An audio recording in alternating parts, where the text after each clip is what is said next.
Bismillahirrahmanirrahim. Alhamdulillahirabbil alamin. Wa bihi nasta'in ala umuri dunya waddin. Wassalatu wassalamu ala asyrafil anbiya'i wal mursalin wa ala alihi wa sahbihi ajma'in. Amma ba'du. Kaum muslimin yang dimuliakan Allah, kita lanjutkan pembahasan kita tentang keutamaan yang pertama dari dakwah kepada tauhid ini,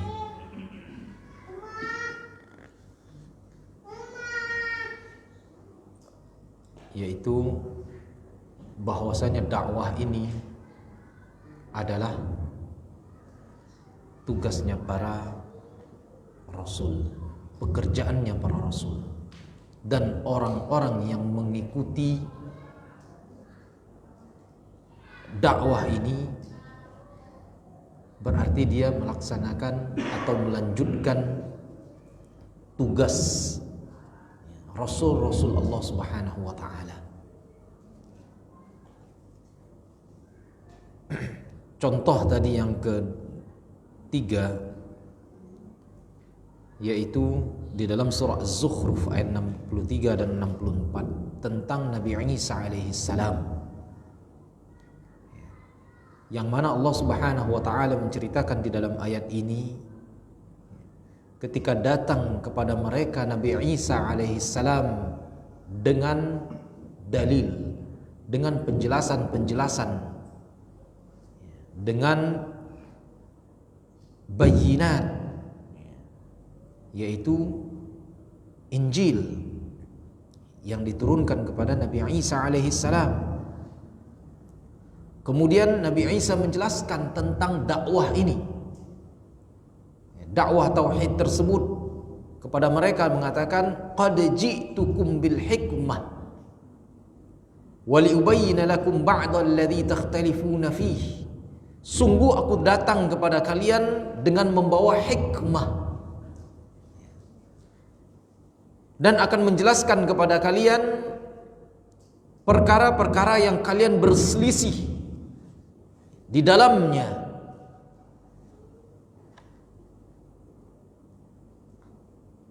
Fattaqullaha wa ati'un, dan bertakwalah kalian kepada Allah Subhanahu wa ta'ala, dan taatlah kalian atas perintahku. Taat kepada Allah, taat kepada Rasul, yaitu Nabi Isa alaihi salam. Innallaha huwa rabbi wa rabbukum fa'buduh hadza siratun mustaqim. Inilah dakwahnya. Intisarinya adalah menjelaskan kepada mereka sesungguhnya Rabb kalian, sesungguhnya Rabbku dan Rabb kalian adalah Allah. Jadi kalau ada Nasrani yang berpegang kepada Injil yang asli yang dibawa oleh Nabi Isa alaihi salam, pasti mereka akan taat kepada Allah, taat kepada Rasulnya, yaitu Nabi Isa alaihi salam. Dan Nabi Isa alaihi salam di dalam Taurat, di dalam Injil dijelaskan bahwasanya Nabi akan datang setelahnya, ismuhu Ahmad, namanya adalah Ahmad, yaitu Nabi Muhammad sallallahu alaihi wasallam.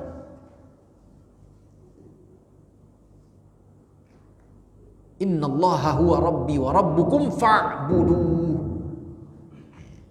dan beribadahlah kalian kepadanya. Inilah tauhid, menyembah Allah, bukan menyembah Nabi Isa alaihi salam. Karena Nabi Isa alaihi salam mengatakan inni abdullah ataniyal kitab wa ja'alani nabiyya. Sesungguhnya aku adalah hamba Allah, bukan anak Allah,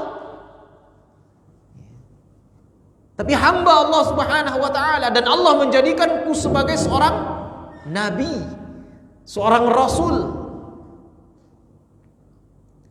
Hadza siratun mustaqim, itulah jalan yang lurus. Kemudian keutamaan yang kedua adalah dakwah ini merupakan ahsanul amal. Sebaik-baik pekerjaan, sebaik-baik perbuatan adalah berdakwah. Menyuruh orang kepada tauhid, menyuruh orang kepada kebaikan, menyuruh orang kepada kebenaran. Itulah sebaik-baik amal. Sebagaimana Allah Subhanahu wa taala berfirman dalam surah Fussilat ayat 33. Wa man ahsanu qawlan mimman da'a ila Allahi wa 'amila salihan wa qala innani minal muslimin. Dan siapa lagi yang qaulnya, perkataannya lebih baik. Jadi istifham, tapi maknanya bukan bertanya untuk membutuhkan jawaban, tidak. Tidak ada lagi.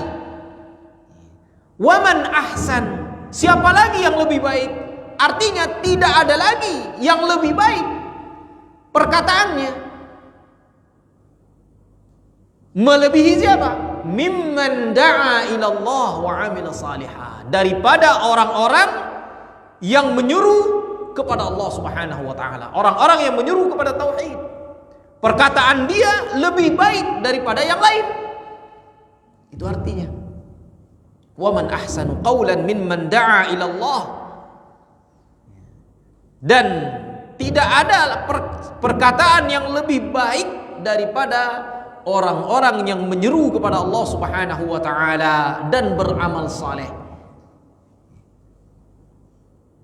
Wa qala innani minal muslimin, dan dia mengatakan sesungguhnya aku termasuk orang-orang muslim.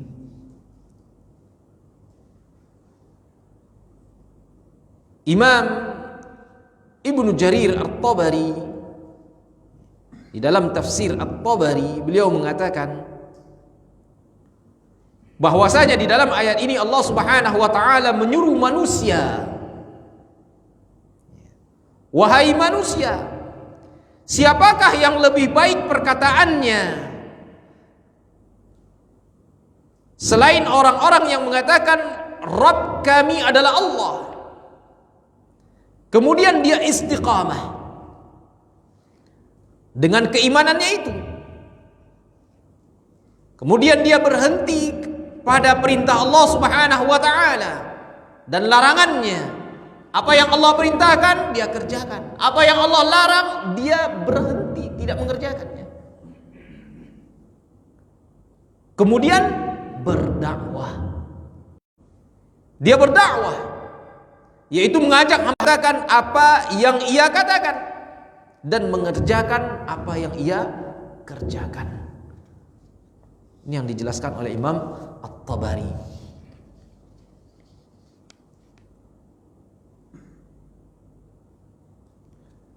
Nah, dari sini kita bisa menyimpulkan bagaimana tidak ucapan atau dakwah tadi menjadi ucapan, menjadi pekerjaan yang terbaik. Karena sementara dakwah atau menyuruh orang kepada kebenaran, kepada kebaikan, menyuruh orang kepada tauhid adalah pekerjaan makhluk termulia, yaitu para nabi, para rasul, dan yang termulia di antara mereka adalah Nabi Muhammad SAW. Jadi pekerjaan orang yang paling mulia kemudian kita kerjakan. Kita ambil pekerjaan tersebut sebagai amanah di atas pundak kita, maka tentu saja menjadi perkataan dan amal yang terbaik.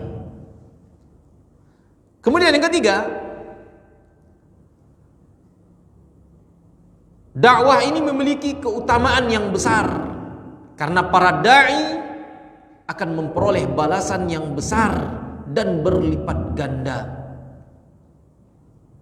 Karena Rasulullah sallallahu alaihi wasallam bersabda, la'alli,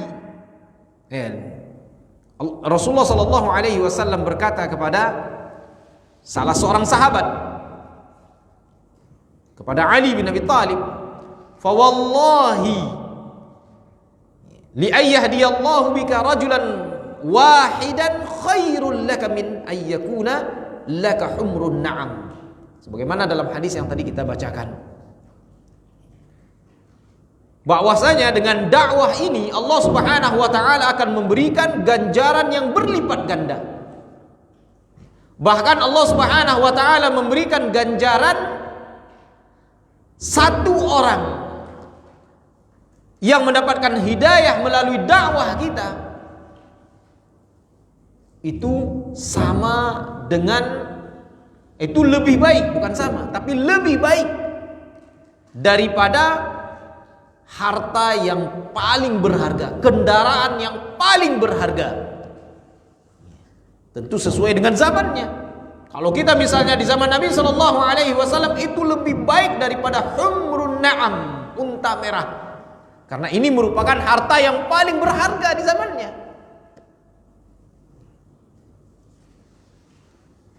Ini keutamaan yang ketiga.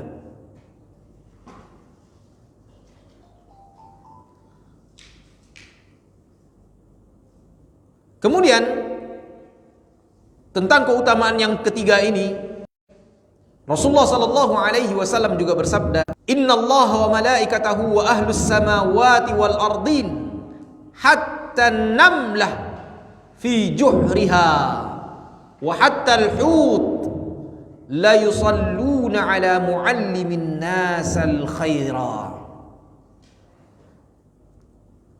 Sesungguhnya Allah Subhanahu wa taala dan malaikat-malaikat Allah Subhanahu wa taala dan semua penduduk langit, semua penduduk bumi, dari kalangan malaikat, dari kalangan jin, dari kalangan manusia, dari kalangan hewan, binatang dan lain sebagainya, tumbuh-tumbuhan, semua makhluk Allah Subhanahu wa taala di langit, di bumi, bahkan sampai semut yang berada di sarangnya, di lubangnya, dan juga ikan-ikan yang ada di lautan, semuanya bersalawat, semuanya berdoa, bersalawat meminta kepada Allah Subhanahu wa taala untuk muallimin nas al khair, untuk orang-orang yang mengajarkan kebaikan kepada manusia, mengajarkan atau mendakwahkan manusia. Jadi semua makhluk berdoa kepada Allah untuknya. Bagaimana tidak menjadi amalan yang terbaik, ganjaran yang terbaik, semua makhluk mendoakannya.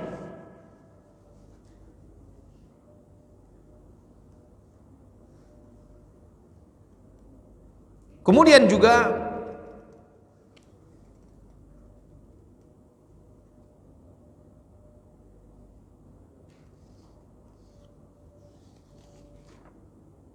dalam hadis Nabi sallallahu alaihi wasallam, man sanna fil islami sunnatan hasanatan fa'umila biha ba'dahu kutiba lahu mithlu ajri man amila biha wa la yanqusu min ujurihim syai'un wa man sanna fil islami sunnatan sayyi'atan fa'umila biha ba'dahu kutiba alaihi mithlu wizri man amila biha wa la yanqusu min auzarihim syai'un. Barang siapa yang mengajarkan kepada manusia di dalam Islam sebuah ilmu, sebuah kebaikan, sebuah sunnah, kemudian yang dia ajarkan itu dikerjakan oleh orang lain, kemudian dia meninggal dunia, dia masih mewariskan ilmu tadi. Contohnya mengajarkan Al-Quran, Dia menyeru manusia untuk atau mengajarkan sholat misalnya. Dia mengajarkan tentang bagaimana berzakat. Dia mengajarkan bagaimana berhaji.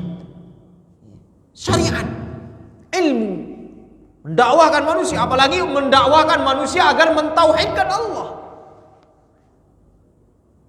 Mentauhidkan, mengajak manusia agar beribadah hanya kepada Allah Subhanahu wa taala. Maka apabila yang dia ajarkan tersebut diamalkan sepeninggal dia, maka dia akan terus mendapatkan pahala tanpa mengurangi pahala orang yang mengerjakannya. Begitu. Dan juga di dalam hadis Nabi sallallahu alaihi wasallam yang lain disebutkan tentang semua amalan Bani Adam ketika dia sudah meninggal dunia itu akan terputus, kecuali beberapa perkara. Di antaranya adalah ilmun yuntafa'u bihi. Ilmunya ketika dia menyeru manusia, dia mengajarkan manusia tentang tauhid, sehingga orang tersebut mentauhidkan Allah.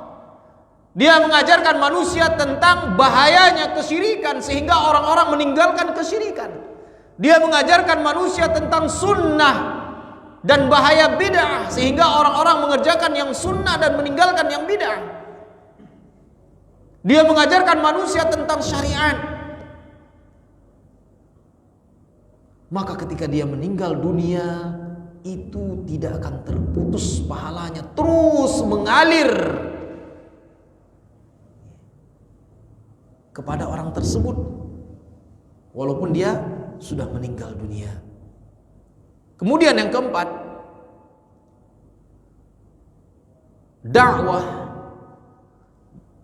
dapat menyelamatkan kita dari azab Allah Subhanahu wa taala. Dakwah yang dilakukan oleh seseorang dai akan membawa manfaat bagi dirinya. Sebelum manfaat itu dirasakan oleh orang lain, maka manfaat itu akan dirasakan oleh dirinya terlebih dahulu.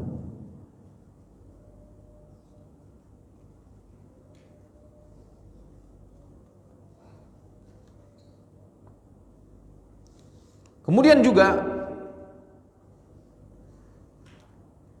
salah satu contoh ketika Allah Subhanahu wa taala menjelaskan tentang seseorang yang terus berdakwah, sabar di dalam dakwahnya walaupun orang gak ada yang mengikutinya. Contohnya seperti Nabi Nuh alaihi salam, 950 tahun berdakwah, tapi yang mengikutinya hanya sedikit saja, hanya segelintir orang. Yang lain semuanya tetap menyekutukan Allah Subhanahu wa taala, ingkar kepada Allah Subhanahu wa taala. Maka ketika seseorang berdakwah, menyeru manusia kepada kebaikan, mengajarkan manusia tentang agama mereka, tentang Al-Quran dan Sunnah Rasulullah SAW, menyeru mereka kepada tauhid, tapi dakwah tersebut misalnya tidak diterima, maka ingatlah firman Allah Subhanahu wa taala di dalam surah Al-A'raf.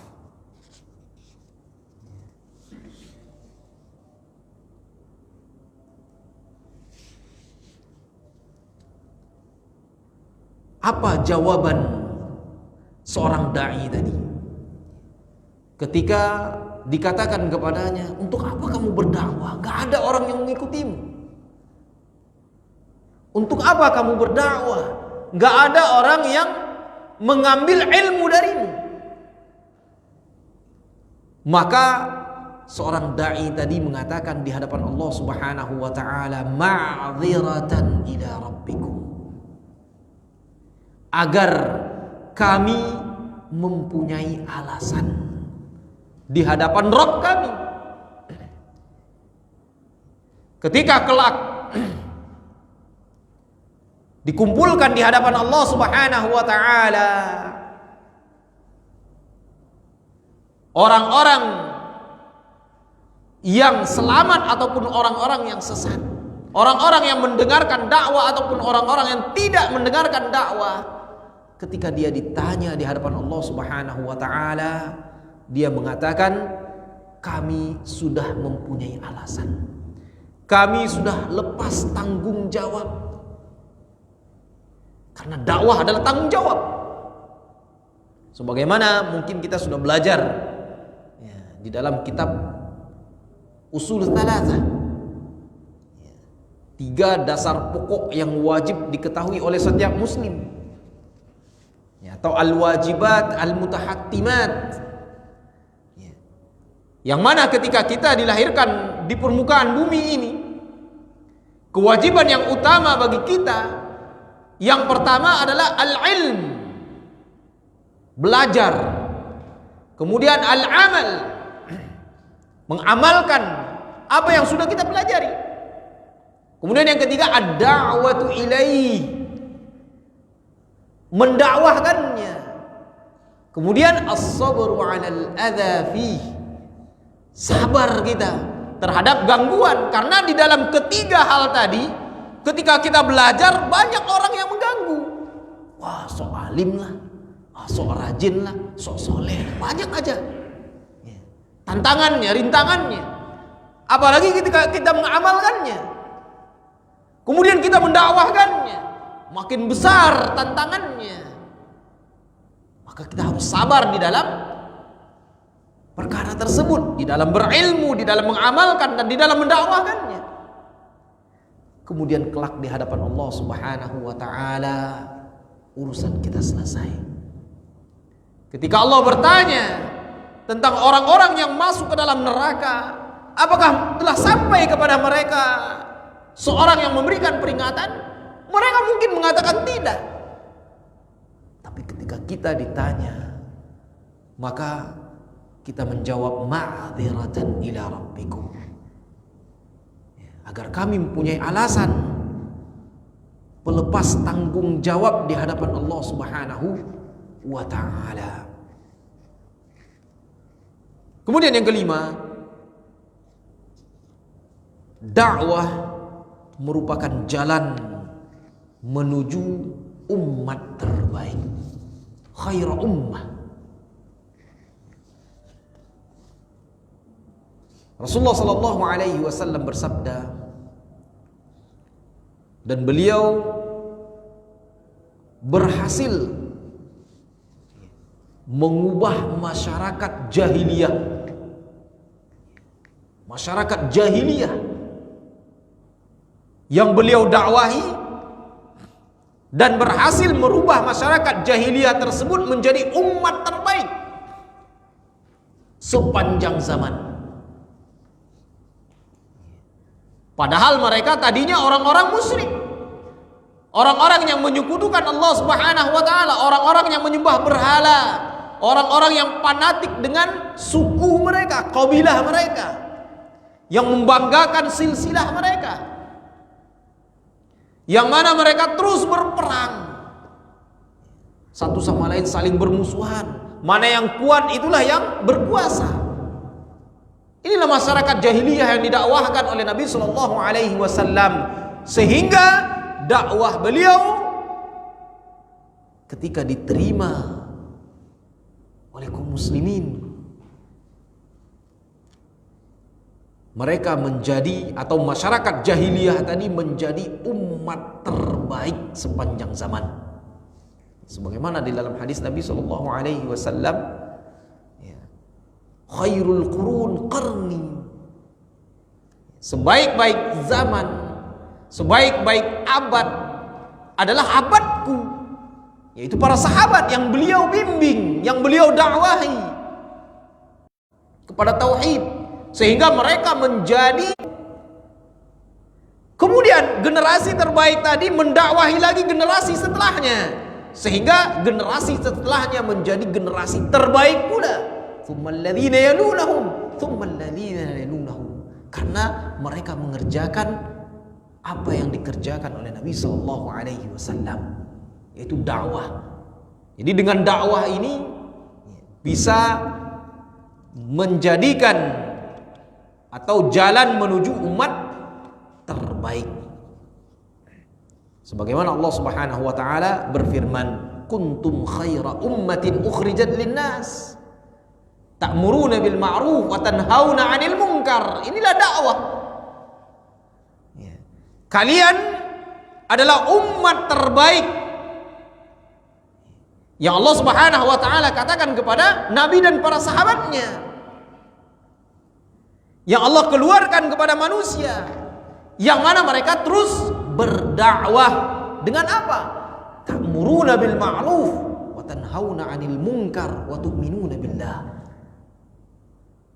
Yang mana kalian menyeru kepada yang ma'ruf,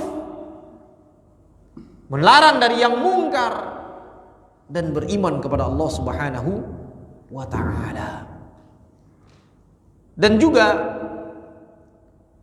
jalan yang ditempuh oleh Rasulullah sallallahu alaihi wasallam adalah jalan yang lurus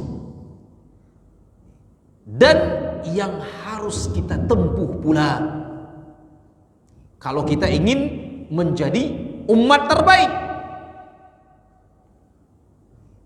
menjadi umat yang jaya sebagaimana jayanya di zaman Nabi sallallahu alaihi wasallam. Sebagaimana yang dikatakan oleh Imam Malik rahimahullah, beliau mengatakan, la yasluhu akhiru hadhihi al-ummah illa bima saluha bihi awwaluha. Tidak akan pernah saleh, tidak akan pernah baik umat ini kecuali awal itu juga saleh. Jadi salehnya umat sekarang itu tergantung salehnya umat sebelumnya. Bagaimana mereka berdakwah. Dan kita di zaman ini, umat-umat yang akan datang setelah kita, misalnya generasi yang akan datang setelah kita, itu tergantung bagaimana kesolehan yang sekarang. Kalau yang sekarang melupakan dakwah, tidak ada lagi amar ma'ruf, tidak lagi ada lagi nahi mungkar, tidak ada lagi yang mengajarkan syariat, tidak ada lagi yang menyuruh manusia kepada tauhid, maka generasi setelah ini akan menjadi generasi yang lebih buruk. Jadi dakwah ini merupakan jalan menuju umat terbaik.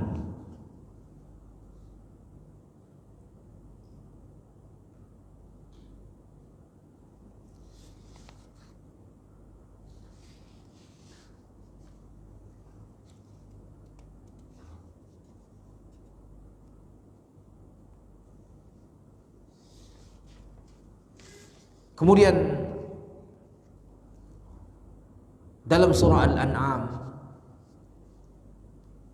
Allah Subhanahu wa taala berfirman ayat 162, Qul inna salati wa nusuki wa mahyaya wa mamati lillahi rabbil alamin. Katakanlah wahai Nabi kepada mereka, sesungguhnya salatku, kurbanku, sesembelihannya, hidupku dan matiku hanyalah milik Allah Subhanahu wa taala. Maka di sini kita dengan selalu berdakwah di jalan Allah Subhanahu wa taala, seseorang atau seorang dai, seorang yang menyeru kepada kebaikan, telah menjadikan hidupnya penuh dengan keberkahan.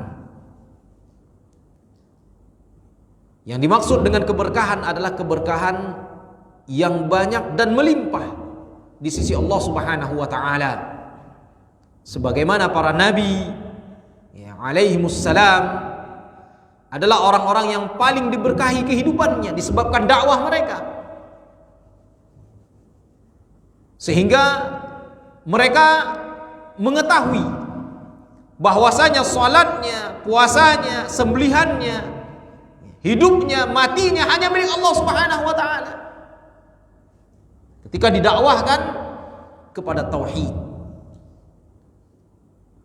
Dan juga perhatikan firman Allah Subhanahu wa taala dalam surah Maryam ayat 31, yaitu ucapan Nabi Isa alaihi salam tentang dirinya. Wa ja'alani mubarakan aynama kuntu wa awsani bis salati waz zakati ma dumtu hayya. Allah Subhanahu wa taala menjadikanku dimanapun aku berada selalu membawa berkah. Beliau selalu mendakwahkan umatnya kepada tauhid. Kemudian Allah Subhanahu wa taala mewasiatkan kepadaku agar terus melaksanakan salat, mengeluarkan zakat selama aku hidup.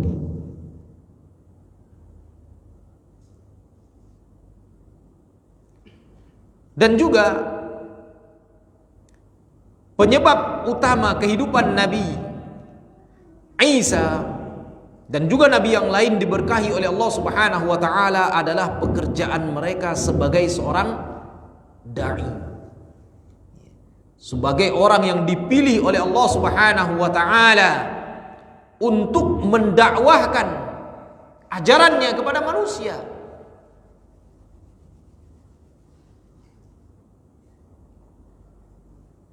Inilah yang dipahami oleh Imam Ibnul Qayyim rahimahullah ketika menjelaskan surah Maryam ayat 31 tadi yang tadi kita bacakan.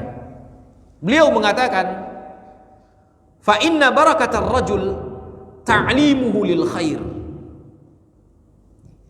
haitsu halla wa